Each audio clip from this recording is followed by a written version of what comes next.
Hello everyone. तो स्वागत है आपका फिर से मेरी मैथ्स क्लासेस में। आप लोगों को मैं लास्ट क्लासेस में पढ़ा रही थी परसेंटेज वाला चैप्टर, तो जिसमें मैंने आपको परसेंटेज से फ्रैक्शन में कन्वर्ट करना और फ्रैक्शन से परसेंटेज में कन्वर्ट करना वैल्यूज़ को सिखाया था। तो मोस्टली मैंने काफ़ी हद तक आपको चीज़ें सिखा दी हैं। अब अभी जो थी चीज़ें वो बिल्कुल ईजी थी। आगे वाले चैप्टर्स में मैं आपको कुछ ट्रिकी से वैल्यूज़ को कन्वर्ट करना सिखाऊंगी, दोनों में ही, परसेंटेज में भी और फ्रैक्शन में भी। आज मैं आप लोगों के लिए कुछ इम्पोर्टेंट परसेंटेज वैल्यूज़ लेके आई हूँ, जो मतलब आपको जो परसेंटेज वाले क्वेश्चंस होते हैं उनमें उनकी नीड होगी, ज़रूरत पड़ेगी। तो आप लोगों को क्या करना है कि परसेंटेज निकाल निकाल के उनको प्रैक्टिस करनी है, ताकि वो आपको लर्न हो जाए, याद हो जाए। वैसे तो मैंने परसेंटेज के जो इम्पोर्टेंट फ्रैक्शंस हैं और परसेंटेज हैं उनको मैंने निकाल के पहले से रखा हुआ है। ये आप अपनी कॉपी में नोट डाउन कर सकते हैं, जो आपको ज़रूरत पड़ेगी क्वेश्चंस में, और आप डेली इनको रिवाइज करते रहेंगे, देखते रहेंगे, एक कॉपी में लिख के नोट बना के रखेंगे और डेली इनको पढ़ेंगे तो ये आपको याद हो जाएंगी। और मैंने ये वैल्यूज़ इसलिए भी निकाल के रखी हुई हैं कि आप इनकी प्रैक्टिस कर सकें, और प्रैक्टिस करने के बाद आप चेक भी कर सकें कि 1/2 की यही वैल्यू निकल के आई है क्या। तो आपको ये भी पता चल जाएगा कि आप सही कर रहे हो या नहीं। अब मैं आप लोगों को बोल बोल के इन वैल्यूज़ को बताती हूँ।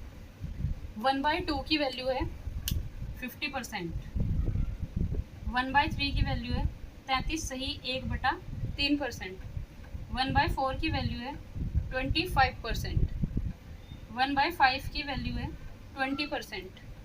1/6 की वैल्यू है 16 सही 2/3%। अगर आप चाहो तो मैं निकाल के भी दिखा सकती हूँ। 1/6 इंटू 100, 6 से 100 को डिवाइड कर देंगे। वो कैसे, मैं आपको स्टेप वाइज ही करके दिखाती हूँ। 100 बन जा 100, 100/6। अब क्या इसका मतलब क्या होता है कि 6 से 100 को डिवाइड करना। 100 6 1 जा, पहले इन दो पे ही चले आएंगे वैल्यू पे। 6 1 जा 6 और माइनस कर देंगे। 10 में से 6 गया 4, 0 एज इट इज़। 6 1 जा 6, 6 2 जा 12, 6 3 जा 18, 6 4 जा 24, 6 5 जा 30, 6 6 जा 36 और 6 7 जा 42। तो वो ज़्यादा हो जाएगा, इसलिए 6 जा चलाएंगे 36। 10 में से 6 गया 4 बचा।